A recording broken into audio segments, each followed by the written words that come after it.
E aí pessoal, beleza? Bora começar mais um vídeo hoje? Vamos lá! Nesse vídeo aqui a gente vai dar o início na finalização dos CRUDs que a gente já tem começado aqui no sistema. E aí são eles os registros de usuários, instituição e grupos. A gente consegue já cadastrar esses registros e remover eles da nossa base de dados, mas ainda falta a gente criar a funcionalidade de edição de cada um deles. E é o que a gente começa a fazer aqui nesse vídeo hoje, beleza? Então vamos lá.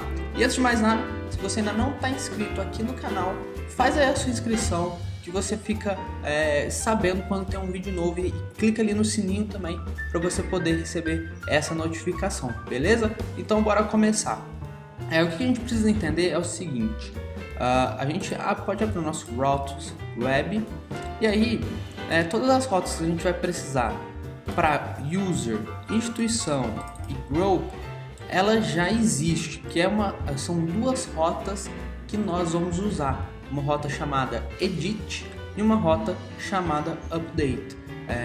E aí ao longo do que a gente estiver fazendo aqui vai ficar mais fácil de vocês entenderem qual a utilização de cada uma delas. Mas nesse ponto o importante é saber que o resource ele já nos dá essas rotas. E aí então o que a gente precisa fazer agora é o seguinte: a gente vai começar isso pelo cadastro de usuários. Então a gente vai lá em users, user list, que é onde a gente faz o list do nosso banco. Aqui onde a gente tem esse form que a gente usa ele para remover, a gente vai criar um link, uma tag A com o nome de editar. Vou pôr o label de editar e vamos ver o que isso aqui acontece quando a gente acessa o nosso menu de usuários. Find a variable group.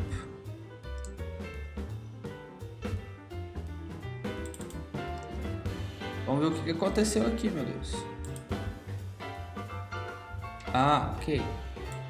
Aqui na user index, no último vídeo eu coloquei group users, na verdade isso não é. Vamos ver como é que está sendo chamado isso aqui lá no controller. Às vezes esse erro nem aconteceu aí com você, que às vezes você deve ter notado isso, mas vamos ver. Eu vou chamar ela só de users. Somente users. Agora vamos ver se eu fiz alguma coisa errada aqui também.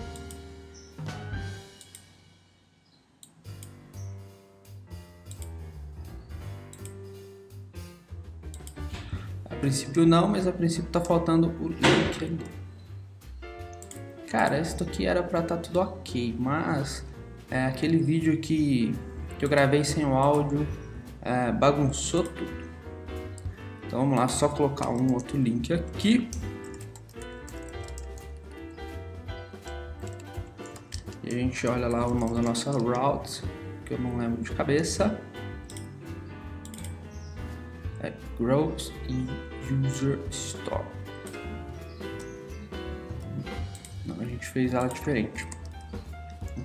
Groups.show.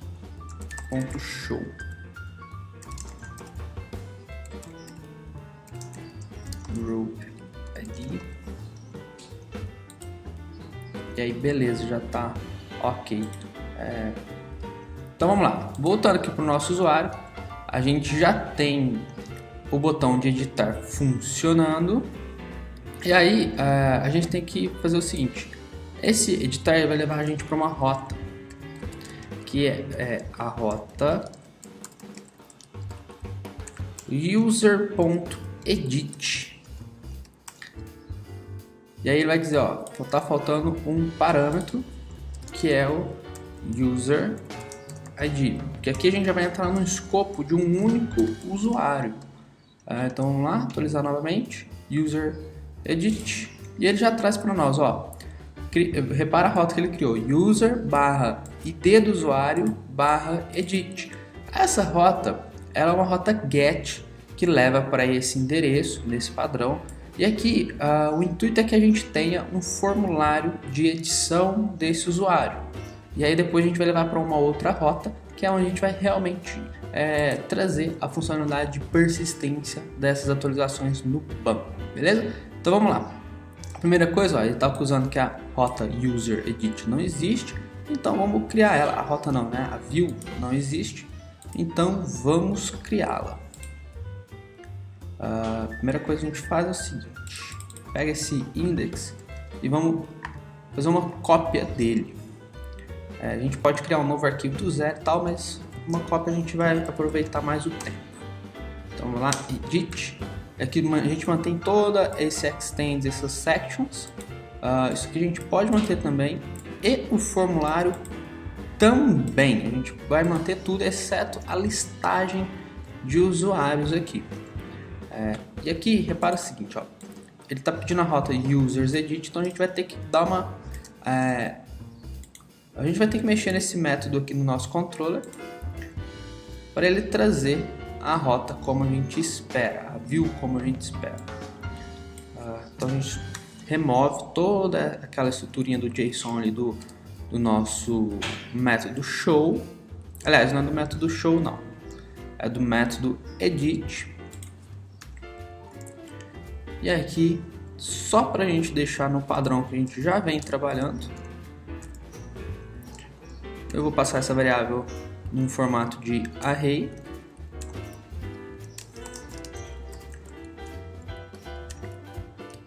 Deixar desta forma, mudando o nome da nossa view. E aí ele já trouxe, olha, a gente já tem a view edit aqui funcionando.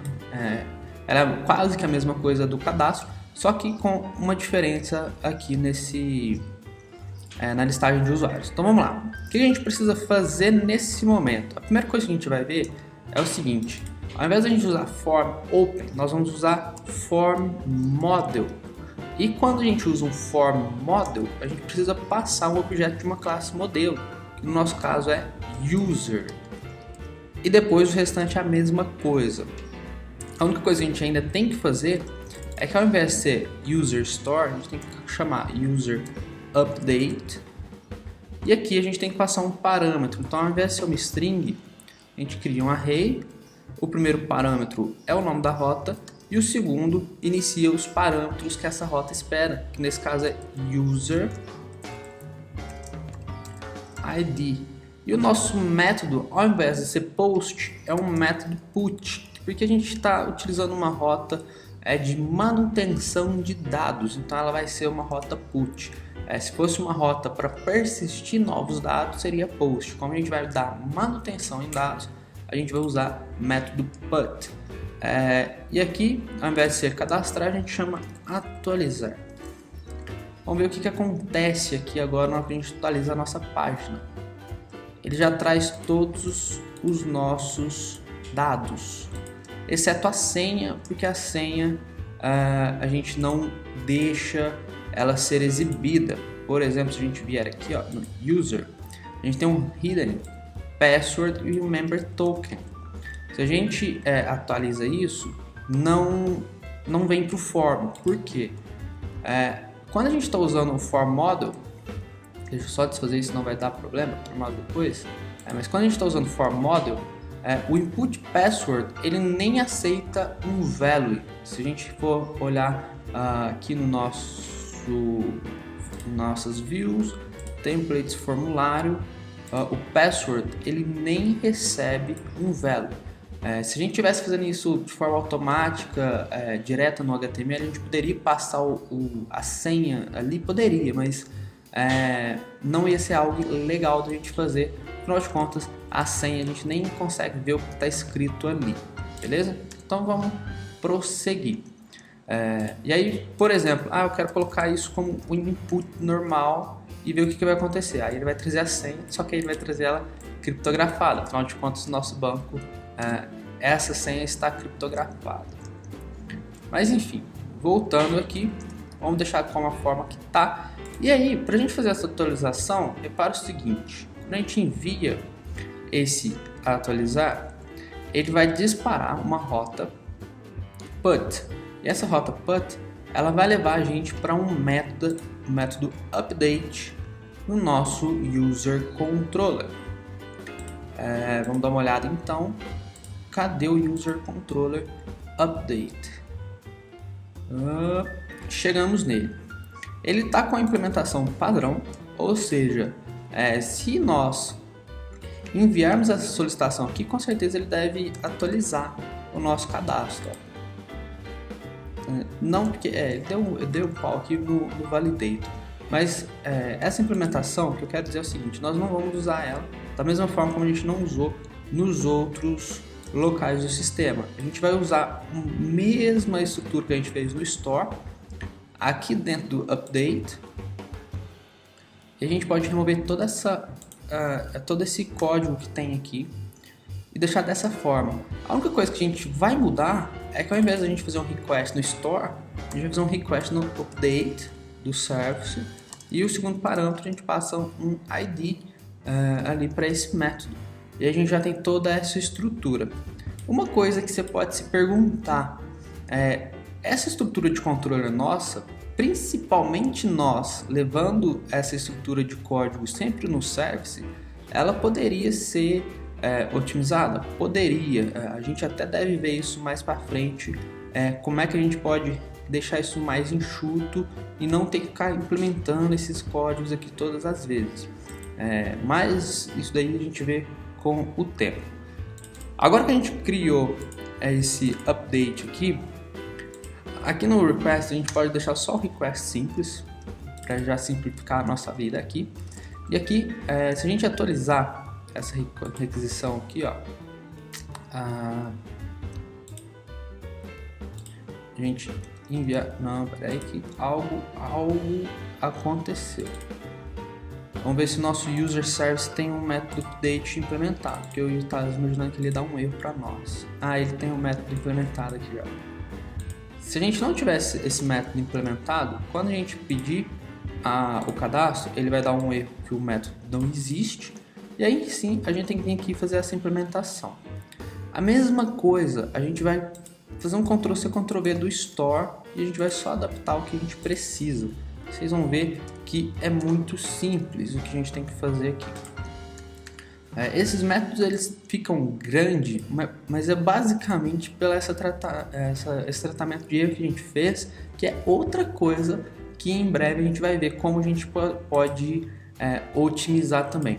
Aí a gente, aqui no nosso update, vamos só verificar, a gente pede um array, porque o request all ele retorna um array, e um ID. Então a gente tem que dizer isso para ele, ó. A gente tem um array, que a gente vai chamar de data, e um ID. O que a gente faz com isso? A gente chama no repository um update e ele espera um array de dados e um ID. Então é só a gente confirmar dessa forma. E o validator, a gente vai usar o rule update. A gente muda a nossa mensagem, usuário atualizado. E isso aqui já deve funcionar para nós. Ele já retornou para a nossa view, deu a mensagem de usuário atualizado, mas como a gente não tinha editado nada, ele não alterou. Então vamos colocar o nome aqui, João, e ver o que acontece. Ó. Ele já fez a atualização do nosso usuário. E aí, ainda uma outra coisa que a gente pode fazer é o seguinte: a nossa atualização já está funcionando, e aqui a gente ainda consegue fazer uma otimização das nossas views. Aqui a gente tem index e edit, todas duas têm em comum os campos do nosso formulário. Se a gente quiser simplificar isso um pouco, isso pode ser interessante dependendo de como é que as views estão sendo trabalhadas.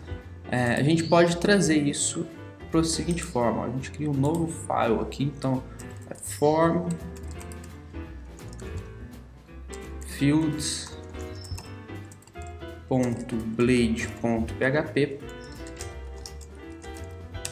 e nesse form fields a gente vai trazer só esses campos aqui, ó.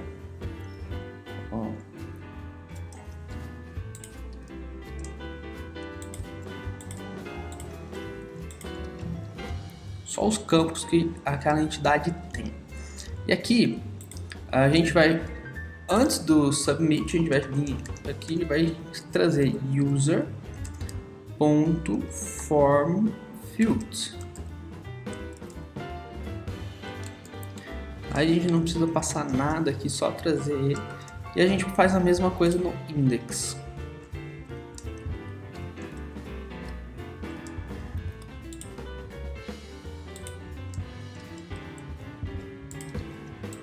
A view ela vai ficar mais enxuta ainda. E aí isso é uma coisa que a gente tem que tomar cuidado também para não ficar inserindo 1 milhão de includes dentro da nossa view. A gente tem que ter bastante cuidado para fazer essas coisas. E aí vamos verificar aqui se deu certo. Ó, ele já trouxe o nosso formulário bonitinho e no edit também. Vamos supor que a gente precisou remover o campo password, não existe mais ele. A gente já tira do form fields e aí ele já replica nos dois locais para nós. Isso é interessante usar em alguns momentos, e em alguns outros momentos não é interessante usar. Por exemplo, quando o seu formulário de edição e de cadastro são formulários diferentes. Por exemplo, às vezes na hora do cadastro você faz um cadastro simplificado, que você só tem um campo de nome e CPF, e na hora de editar você quer mostrar todos os campos possíveis. Aí já não fica muito interessante a gente usar essa estrutura, porque você vai ter que fazer vários ifs dentro disso daqui, e aí já não justifica muito. Mas aqui a ideia é só mostrar essa possibilidade que a gente pode fazer. E agora, no próximo vídeo, a gente vai fazer a edição para os outros registros. Agora a gente já terminou toda a parte de CRUD de usuários. Se a gente tentar remover alguém aqui, a gente já consegue remover e já consegue editar. E é isso aí, eu vejo você no próximo vídeo. E aquele recadinho, se você não está inscrito no canal ainda, faz a sua inscrição. Se você gostou ou não gostou do vídeo, marca aí nos joinhas. E não deixa de seguir o canal aqui no Instagram, no Facebook e também de participar dos nossos grupos de estudo, beleza? Então, até o próximo vídeo e a gente se vê lá.